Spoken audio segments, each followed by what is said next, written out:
Los clásicos. Pon tu mano en tu corazón. Ora conmigo. Repite después de mí. Di: Dios, mi corazón es tierra fértil para tu palabra. Que la palabra que hoy escuche traiga mucho fruto. Amén. Muy bien. El objetivo de esta serie es retomar aquellas historias que nos contaban de niños, ¿ok? Pero de verdad que si yo sé que puedo ser sincero, desde que volvimos de pandemia he sido muy desafiado con cada serie que hemos estado predicando desde que volvimos de pandemia. Desde la serie GPS, Buena Suerte, son series que me han desafiado mucho como teólogo, como pastor, y esta no es la excepción, porque cuando vas a hablar de temas que todo el mundo ya se sabe, historias que todo el mundo ya se sabe, ¿qué más hay que decir de eso? ¿Qué es lo que Dios quiso enseñarnos a través de la historia y a través de tantos pasajes y relatos que son más que solo historias? Entonces, en toda esta serie vamos a estar revisando las clasecitas de escuela dominical. ¿Sí? ¿Estás acá? Me encantaría, como siempre se los decimos, que tomes nota, que estés atento y que podamos juntos aprender de Dios. Y la sesión de hoy pues tenía que iniciar la serie con esta sesión. Tiene como título Adán y Eva. Porque es la primera, ¿verdad? Es la primera clase o clasecita de escuelita dominical que muchos recibimos. Y quiero iniciar leyéndote un verso que viene en Génesis capítulo 1, versículo 27, y dice así: Dios creó al hombre a imagen suya, a imagen de Dios lo creó, varón y mujer los creó. Muy bien, a partir de este verso voy a desarrollar toda la sesión del día de hoy. Voy a estar usando términos un poco técnicos. Me metí en estas semanas a leer algo de filosofía y cosas así para entender aún más el pensamiento crítico del ser humano y saber por qué Dios hizo lo que hizo en un inicio. Y cuando leemos este verso que dice que fuimos creados a imagen y semejanza de Dios, bueno, el verso 26 dice que fuimos creados a semejanza de Dios, y el verso 27, el que acabamos de leer, dice que habíamos sido creados a imagen de Dios. Entonces son estas dos palabras que constituyen la identidad del ser humano. ¿Cuáles son? Imagen y semejanza de Dios. Eso no significa que somos iguales que Dios, ¿ok? O sea, la Biblia nunca dijo que Dios nos hizo como dioses, ¿ok? O como Él, sino es una imagen de Dios. ¿Qué significa eso? En el idioma original, la palabra que se usa es reflejo de Dios. Por eso es imagen, ¿ok? Por eso habla de imagen. Cuando tú te ves en un espejo, es un reflejo tuyo, pero no eres tú, ¿verdad? Y en este reflejo de quién es Dios, la luz y otros elementos entran en juego para dar a notar la imagen que se está proyectando. Entonces, aquí es igual, ¿ok? Imagen y semejanza de Dios tiene que ver con eso, el reflejo de Dios. Hay otros que dicen que como hijos de Dios, que traen su naturaleza impregnada en ellos, pero hay algo importante en el ser humano que me impresiona, porque el ser humano pudo unificar por primera vez en la historia todo el mundo físico y terrenal con el mundo espiritual y celestial. Yo te lo decía en la sesión de resurrección, cómo Jesús vuelve y restaura esta relación. Jesús es la relación, una vez más, que une el cielo con la tierra, lo físico con lo invisible. Pero en un inicio el ser humano fue creado de esa manera, ¿ok? Somos tierra y agua. ¿Estás acá conmigo? Somos tierra y agua porque literalmente Dios tomó lodo y formó al hombre con barro, y después dice que sopló en él aliento de vida. Quiere decir que en el ser humano estaba toda la sustancia y la materia, y al mismo tiempo lo espiritual y lo celestial. Pero también en este mismo verso hallamos una expresión de Dios que quiero como aclararla, porque para eso estamos acá, ¿no? Quiero más que tener sesiones inspiracionales o así de inspiración, quiero que sean sesiones realmente como de escuela dominical, ¿ok? Donde aprendamos términos, donde tal vez la secuencia y la coherencia de las ideas tenga un poco de curvas, ¿sí? ¿Vas a estar acá conmigo con las curvas? ¿Sí? Y quiero llevarte a eso. Bueno, hay una expresión en el versículo 26 donde Dios dice: hagamos al hombre a nuestra imagen y nuestra semejanza. Y el verso 27, que acabamos de leer, ahí dice: Dios creó a su imagen. O sea, en dos versos utiliza un término plural y utiliza un término singular al mismo tiempo. En el 26 dice: hagamos al hombre a nuestra imagen y a nuestra semejanza. Y en el 27 dice: y Dios hizo al hombre a su imagen y su semejanza.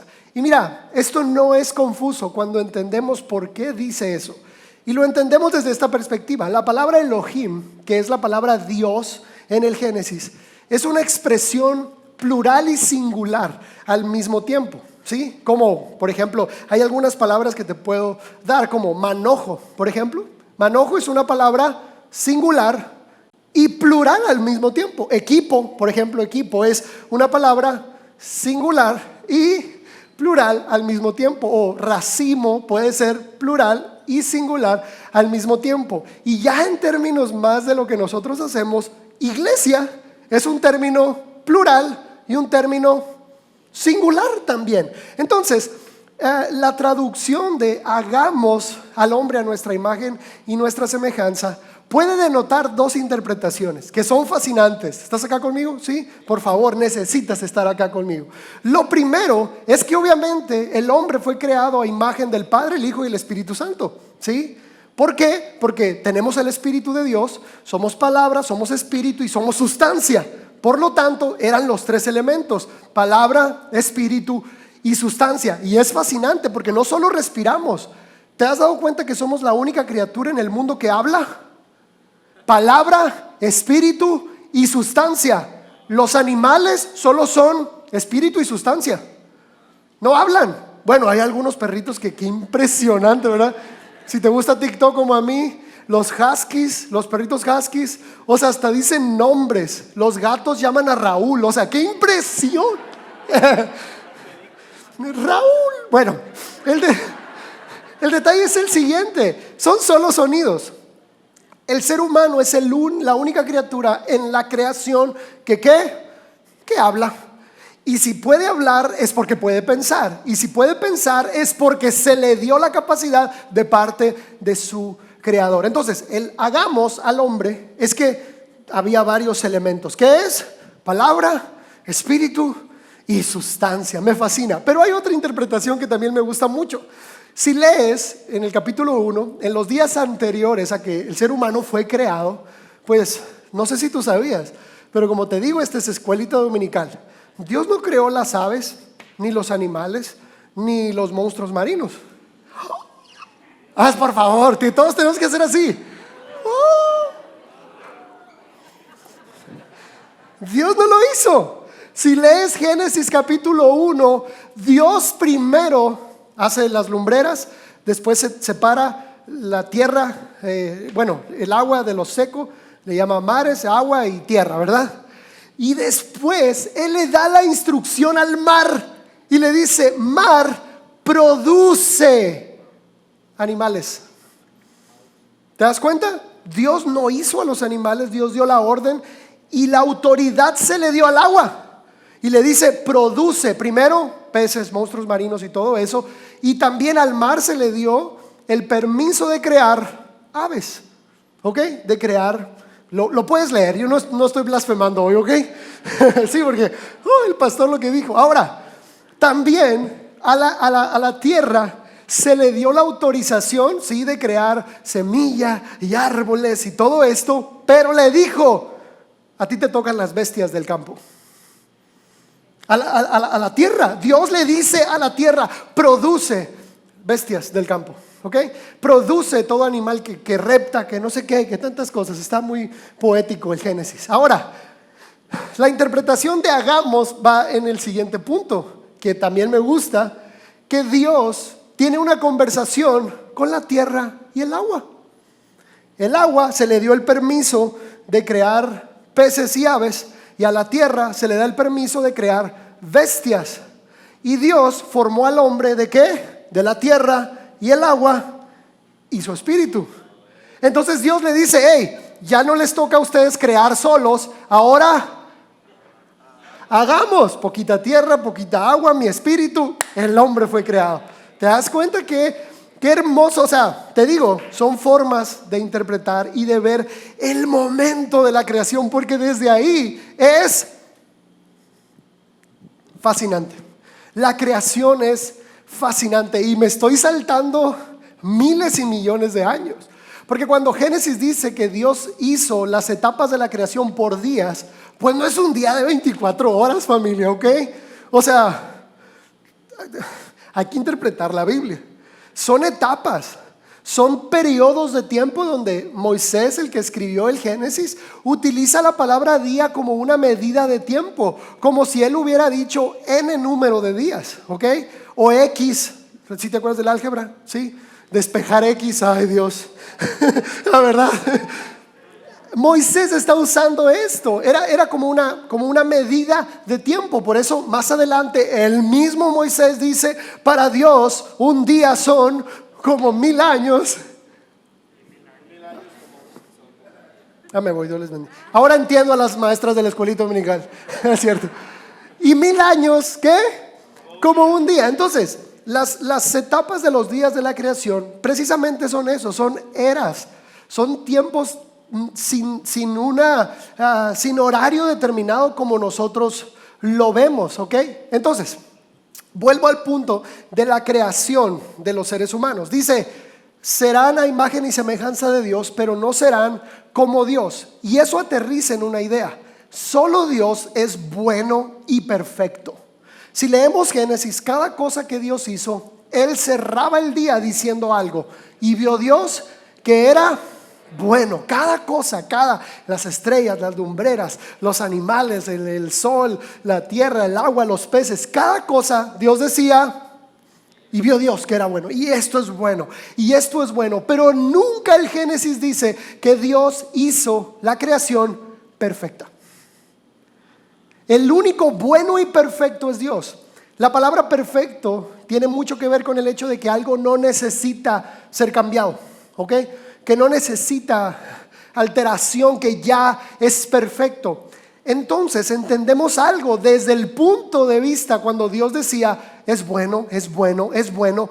Todo fue creado para ser bueno, pero para ser perfeccionado con el tiempo. Ay Dios, pensé que iban a estar tan emocionados. Yo estaba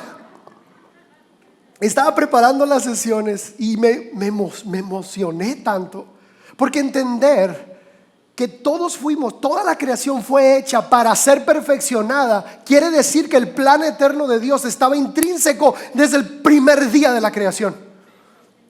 Desde el primer momento que Dios lo creó todo, no lo creó para que fuera bueno y perfecto, inmutable, no, lo creó para que fuera bueno pero perfectible. Y lo vemos en la historia. El Génesis empieza en un jardín hermoso donde andaban desnudos y todo esto, pero la historia termina en una ciudad high-tech. Si estás acá conmigo, o sea, lees Génesis y al final de los días no termina en un jardín. Porque la idea de nosotros que tenemos de irnos al paraíso, estamos soñando en andar con taparrabo y todo acariciando. No, por favor, no. Acariciando al león y a una oveja y jugando con el agua. No, qué aburrido. O sea, sí me explico, ¿verdad? Para unos 2-3 días está bien el campo, pero no para toda la vida, por favor. Entonces, el plan de Dios siempre fue ese: iniciar en un jardín y terminar en una mega super ciudad llena de tecnología, de carros que vuelan, de internet que no se cae, ¿verdad? De arte de primer nivel, de música de primer nivel. Esa es la eternidad que nos espera. No estés soñando con: ay, vamos a ir al paraíso y no, en la nueva creación va a haber tecnología de punta, impresionante, porque allá vamos. ¿Tú crees que todo lo que ha pasado en el mundo es una mera ocurrencia de los seres humanos? No, todo viene de Dios. Si ha subido a la imaginación del hombre, es que primero estuvo en el corazón de Dios. Si el hombre tiene imaginación de crear películas que nos impresionan, de cosas que los seres humanos podemos hacer, es porque eso ya estaba en el corazón de Dios. O sea, los Avengers lo puedes leer en los evangelios. Jesús caminando sobre el agua, sí, claro, teletransportándose, sanando a los enfermos. Sí, o sea, es impresionante. Tú lo puedes ver en el Antiguo Testamento, estos superhombres que Dios venía y se los llevaba en carros de fuego. Es que ahí he estado siempre. Entonces, fuimos creados a imagen y semejanza de Dios, buenos, pero no perfectos. Buenos en un proceso de perfeccionamiento. Y parte de esta imagen y semejanza de Dios que los primeros hombres tenían era que se les había dado un cuerpo para no morir, una sustancia y un cuerpo glorificado. Para mi punto de vista y para mi interpretación, cuerpo, pero no igual que el que tenemos. O sea, en la eternidad, familia, no vamos a ser espíritu, pues. Porque cuando Jesús resucita y se les presenta a sus discípulos, te das cuenta que Jesús en su nuevo cuerpo resucitado se teletransporta y de repente están llorando y de repente aquí estoy. O sea, cosas así bien padres de Jesús.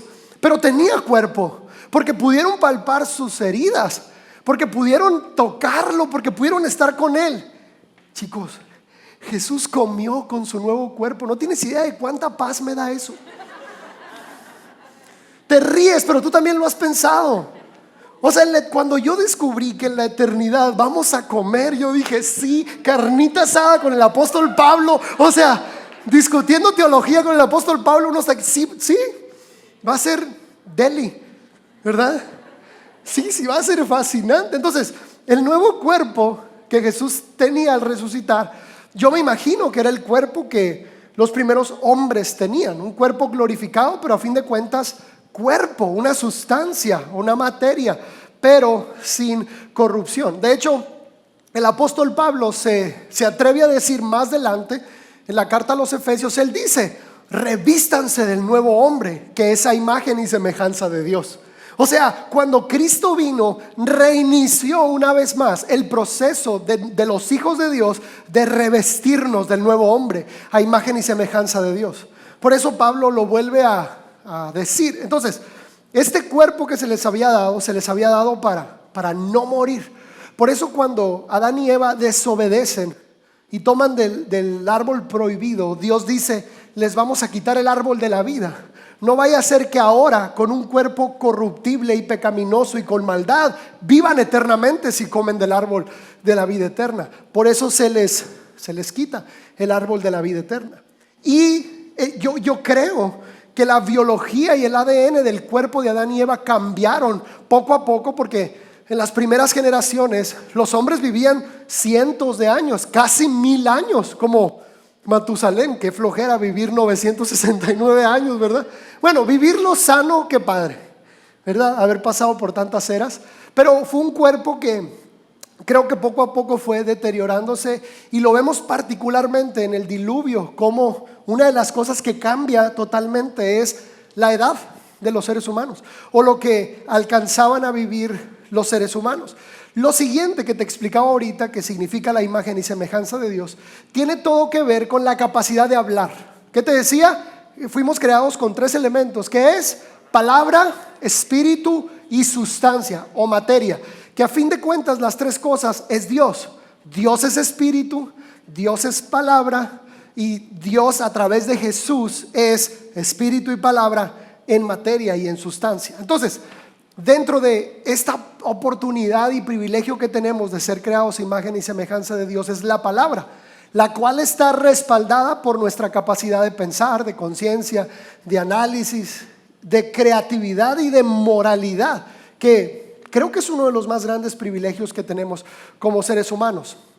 Y también la otra característica de esta creación a imagen y semejanza de Dios es la libre decisión, porque no se nos hubiera dado la capacidad de pensar, de tener pensamiento crítico, si no tuviéramos que analizar, cosas que analizar. ¿Para qué Dios nos hubiera dado libre albedrío y pensamiento crítico y capacidad de razonar si no tuviéramos en qué emplearlo? Te lo explico de esta manera. ¿Qué es el libre albedrío sin opciones? ¿Sí me explico? O sea, imagínate, Dios nos hace así, como ya te expliqué, que me emocioné, ¿verdad? Nos hace así, pero nos mete en una cajita de oro, ¿verdad? en una pecera, lo vamos a decir así, donde podemos tomar ciertas decisiones, pero no tenemos verdadera libertad, donde todo está controlado. Yo he escuchado a papás que dicen eso: ay, quisiera meterte en una cajita de cristal. Sí, más cuando es el primer hijo, ya el segundo, ya. Pero el primero lo quieren cuidar así y tenerlo todo protegido y todo esto. Pero ¿qué hubiera sido? Yo creo que sería muy injusto que Dios nos dé libre decisión sin darnos opciones, porque junto con toda la creación y todo lo hermoso que Dios les dio, que obviamente más adelante vamos a seguir desarrollando qué es lo que Dios les da como propósito a los primeros hombres, quiero resaltar hoy solamente los mandamientos que les dejó. ¿Ok? Les dijo: pueden comer de todos los árboles, de todos los árboles del huerto pueden comer, menos de uno. De este no coman, de este no lo prueben, no, cuando lo prueben, dice, van a morir. O sea, se les advirtió, se les dijo y todo eso. Y otro de los mandamientos que aparecen en Génesis es santificar el día de reposo. ¿Sí? Dios, cuando termina su obra, dice: y santificó el día de reposo. Pero no sé si te has preguntado, Dios, si tú ya sabías que Adán y Eva iban a desobedecer, ¿por qué pusiste el árbol ahí? ¿Te lo has preguntado alguna vez? En la escuela dominical, cuando en algún momento hemos dado esta clase, o he escuchado a los niños en su razonamiento observar la escena, siempre dicen lo mismo: ¿para qué Dios puso el árbol ahí? Si ya sabía, ¿verdad? Si ya sabía que Adán y Eva iban a fallar, ¿para qué les puso el árbol? Una vez más, porque hubiera sido injusto darles libre decisión sin darles opciones reales en la vida. Lo que Dios siempre soñó desde el inicio de la creación es tener una relación de amor y confianza con los seres humanos, desde siempre. Pero aunque el amor hace posible la maldad o la desobediencia, aunque la libertad hace posible la desobediencia o la maldad, la libertad también es lo único que puede hacer posible el amor verdadero. ¿Sí? O sea, Dios tuvo que soltar a sus hijos. Dios tuvo que darles a sus hijos no solo libre albedrío, sino al mismo tiempo opciones para elegir. Porque, chicos, cada uno de nosotros está viviendo su propio jardín del Edén. O sea, tú y yo podemos decir: es que yo no fallé, yo no fui Adán y Eva, yo no hice lo que ellos hicieron. Lo voy a resumir así: si tú hubieras sido Adán o si tú hubieras sido Eva, tú también lo hubieras hecho. Yo no, sí, lo haces todos los días. Bueno, aplauso a la que reconoce que sí fallamos, ¿verdad? Gracias, Yuri. Sí, mira, si Miss hubiera llegado conmigo en el jardín del Edén, sin ropa, con un fruto en su mano, y me dice: ¿quieres? Plebes, no tengo opción. Sí, estás acá conmigo, ¿verdad? No tengo opción. Claro que hubiera dicho: claro que sí, mi amor, sin preguntar, papá. O sea, y cada uno de ustedes también, maridos, ¿verdad? Yo creo que todos vivimos en nuestro propio jardín del Edén. Cada uno se enfrenta día tras día al árbol de la vida y al árbol de la muerte, al árbol que nos conecta con Dios y al árbol que nos conecta con nuestro propio egoísmo y con el mundo. Todo en la vida son decisiones, porque a fin de cuentas las decisiones que tomamos es lo que expresan nuestra verdadera devoción. ¿De qué otra manera Dios hubiera podido poner a prueba la devoción de Adán y Eva si no es a través de decisiones? Chicos, todos estamos enfrentando estas decisiones día con día: comer de un árbol o del otro, un estilo de vida o el otro, los mandamientos de Dios o mis propios deseos. Todos los días nos estamos enfrentando a ese tipo de decisiones, porque las opciones en la vida, porque hay mucha gente que se cuestiona esto y dice: si Dios sabía, por ejemplo, que el acero iba a ser usado para las armas y las armas iban a ser usadas para matar a otros, ¿por qué puso acero en el mundo? Y es lo mismo con todo. Si Dios sabía que el oro iba a ser la causa de tantas guerras, ¿por qué puso oro en el mundo? ¿Por qué si Dios sabía que los hombres se iban a, no sé, iban a caer en vicios a través del tabaco, la marihuana, lo que sea? ¿Por qué lo puso en el mundo? Lo repito, porque te dio libre decisión y porque te dio opciones para expresar tu devoción. Porque una cosa es decir, yo quiero adorar a Dios acá en tu corazón, yo quiero amar a Dios, pero no hay otra manera de enamorarte de Dios cada día que tomando decisiones que te conecten con ese amor.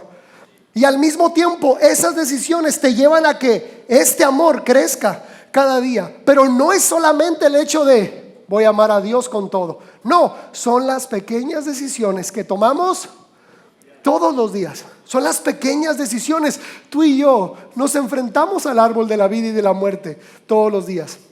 Tenemos la capacidad de discernir, de pensar, de tener pensamiento crítico. ¿Para qué? Para tomar buenas decisiones. A un sabio le dijeron lo siguiente: ¿cuál es el secreto del éxito?, le preguntaron. Y él le dijo: buenas decisiones. Ay, qué fácil, ¿verdad? No, pues sí. Y luego le preguntaron: ¿y cuál es el secreto para tomar buenas decisiones? Y él contestó: sabiduría. ¿Verdad? Y lo bueno que el entrevistador fue más allá y le dijo: bueno, ¿y cuál es el secreto de la sabiduría? Y el sabio contestó: malas decisiones. ¿Cómo quiero concluir todo esto? Con un verso. Génesis 3:15 dice lo siguiente: porque en el mismo pasaje, cuando Adán y Eva fallan, hay una maldición por su pecado, pero también hay una promesa para ellos.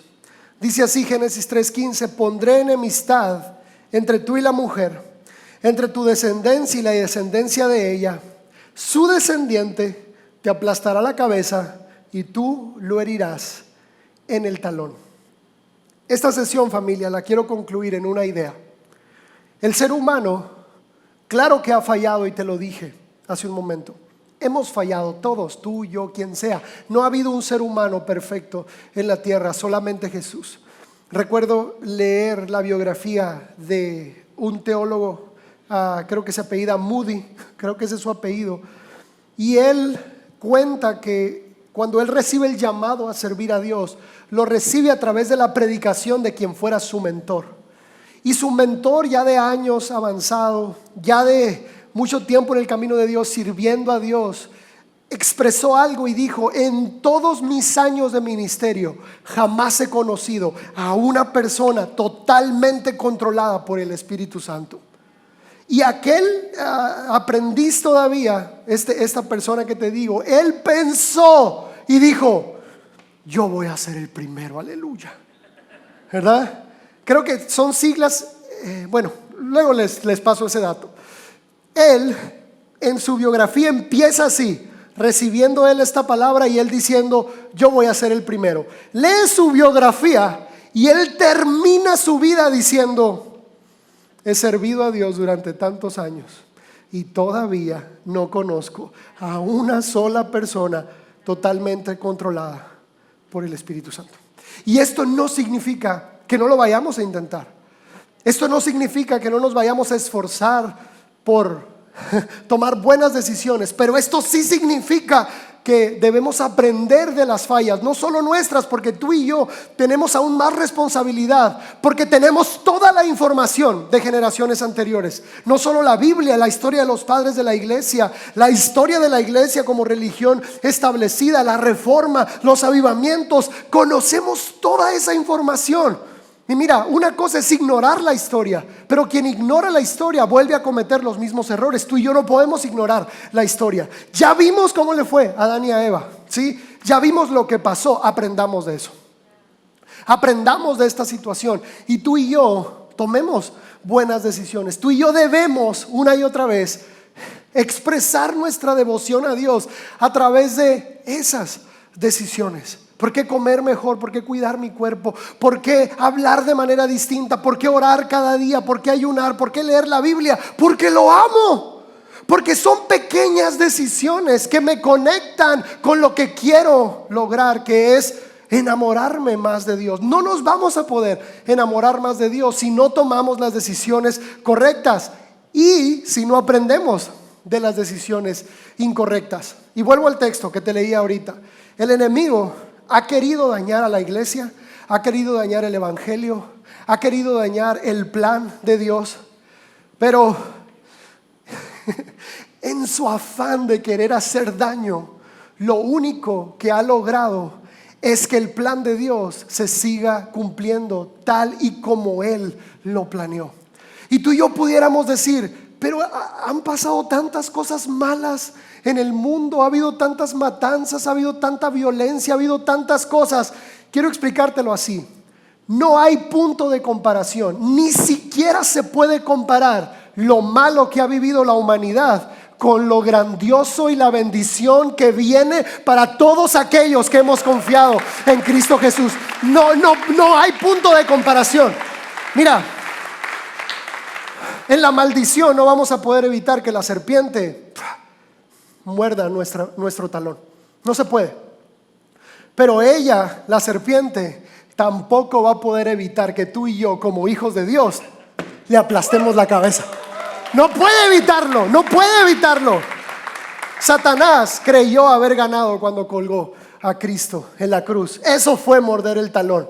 Pero al tercer día Jesús le aplastó la cabeza, resucitando. Al tercer día Jesús aplastó la cabeza de la muerte, del pecado, resucitando. Y la palabra es para ti. La serpiente va a mordernos, va a morder nuestro pie en alguna situación de tu vida. Y ahorita la pastora Andrea estaba profetizando porque ella no sabía lo que yo iba a predicar. Hay un texto en Romanos 8 que dice: todas las cosas nos ayudan para bien, aquellos que amamos a Dios, a los que vivimos conforme a su propósito. Si el Espíritu Santo fue capaz de inspirar ese verso, quiere decir que no solamente aplica para nuestra vida, sino aplica para la historia entera de la humanidad. ¿Sí? Todas las cosas que el enemigo creyó que nos estaba dañando, solamente están construyendo día tras día el propósito y el plan perfecto de Dios a nosotros. Y termino con esto, familia. Todo daño que el enemigo ha querido hacer no solo va a ser una victoria de nosotros en este tiempo, sino va a ser una victoria aplastadora al final de la historia. Y toda lágrima será enjugada, todo dolor será sanado, toda violencia será restituida, toda injusticia será llena de misericordia, porque el reino que viene está cada vez más cerca. Ponte de pie, dale un fuerte aplauso a Cristo Jesús y la banda puede pasar. Vamos iglesia, sigue aplaudiendo.